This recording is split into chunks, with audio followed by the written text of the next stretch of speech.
नमस्कार शेतकरी मित्रांनो, अतिवृष्टीची नुकसान भरपाई ही फार्मर आयडीच्या माध्यमातून मिळणार असं सरकारने स्पष्ट केले आहे आणि त्यानंतर बरेच शेतकरी आपल्या फार्मर आयडीचं स्टेटस काय आहे हे चेक करत आहे। बऱ्याच शेतकऱ्यांनी आपले फार्मर आयडी देखील काढलेले आहे। काही शेतकऱ्यांचे अजून देखील फार्मर आयडी बाकी आहे, परंतु ज्या शेतकऱ्यांनी आपले फार्मर आयडी काढले आहे आणि त्यांचं स्टेटस अजून देखील पेंडिंग आहे, पुढे त्या शेतकऱ्यांनी काय करायचं जेणेकरून त्यांचं फार्मर आयडी स्टेटस हे अप्रूव्ह होईल। आणि ज्या शेतकऱ्यांनी फार्मर आयडी काढले आहे आणि परंतु त्या शेतकऱ्यांना आपलं फार्मर आयडीचं स्टेटस काय आहे, अप्रूव्ह आहे की पेंडिंग आहे हेच माहित नाही, ते कसं चेक करायचं ते सुद्धा आजच्या व्हिडिओमध्ये आपण पाहूया। नमस्कार मित्रांनो, मी अंकुश कोंडेकर आणि स्वागत आहे तुमचे झटपट इन्फो या आपल्या यूट्यूब चॅनलवरती। मित्रांनो, ज्या शेतकऱ्यांनी आपलं फार्मर आयडी कार्डचा फॉर्म भरलेला असेल, सीएससी सेंटर असो किंवा तुम्ही पर्सनल सुद्धा फार्मर लॉग इन करून सुद्धा भरलेला असेल, तर फार्मर आयडीचं स्टेटस कशा प्रकारे पाहायचं ते सर्वात अगोदर पाहूया।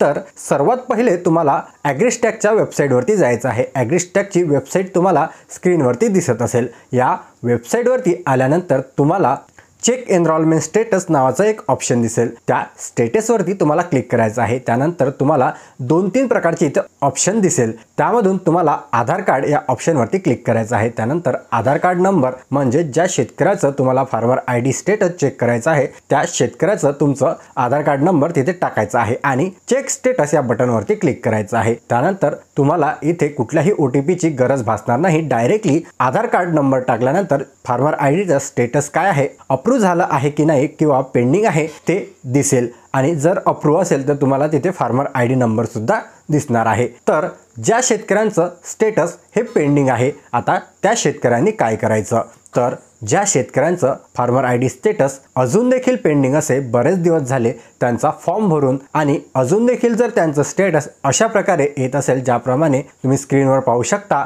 जर तुमच्या फार्मर आयडी स्टेटसमध्ये पेंडिंग असं लिहून येत असेल तर त्या शेतकऱ्यांनी सर्वात अगोदर त्यांच्या एरियामधील तलाठी ऑफिस किंवा मंडळ अधिकारी यांची भेट घ्यायची आहे। हे जर स्टेटस तुम्ही बघितलं याचा स्क्रीनशॉट घेऊ शकता।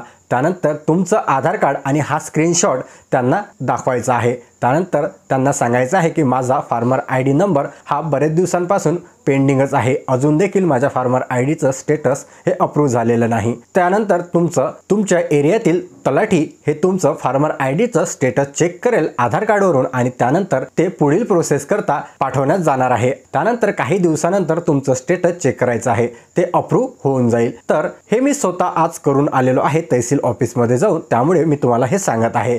तर तुमचं देखील असंच फार्मर आयडी स्टेटसचं जे स्टेटस आहे, ऑनलाईन स्टेटस आहे, जे जर पेंडिंग असेल तर ते लवकरात लवकर अप्रूव्ह करून घ्या, जेणेकरून तुम्हाला कुठल्याही प्रकारचा अतिवृष्टीचा नुकसान भरपाईचा जो लाभ आहे, पीक विम्याचा जो लाभ आहे, तो लवकरात लवकर तुमच्या खात्यावरती जमा होऊ शकेल आणि तुम्हाला कुठल्याही अदर डॉक्युमेंटची गरज भासणार नाही, तुम्हाला कुठलीही KYC करायची गरज भासणार नाही। तर ज्या शेतकऱ्यांचं स्टेटस अजून देखील पेंडिंग असेल त्या शेतकऱ्यांनी हे नक्की करा। तुमच्या तलाठी ऑफिसमध्ये, तुमच्या एरियातील तलाठी ऑफिसला सर्वात पहिले व्हिजिट करा। त्यानंतर त्यांना तुमचा प्रॉब्लेम सांगा आणि तुमचं फार्मर आयडी स्टेटस हे अप्रूव्ह करून घ्या। ही होती माहिती सर्व शेतकरी बांधवांकरता ज्यांचं फार्मर आयडी स्टेटस अजूनही पेंडिंग आहे। अशाच महत्त्वाचे व्हिडिओ आपल्या चॅनलवरती येत राहतात। अजून देखील आपल्या चॅनलला सबस्क्राईब केले नसेल तर लगेच चॅनलला सबस्क्राईब करा, जेणेकरून येणारे अपडेट तुमच्यापर्यंत लवकरात लवकर पोहोचेल। चला भेटूया अशाच एका नवीन महत्त्वपूर्ण व्हिडिओमध्ये, तोपर्यंत धन्यवाद।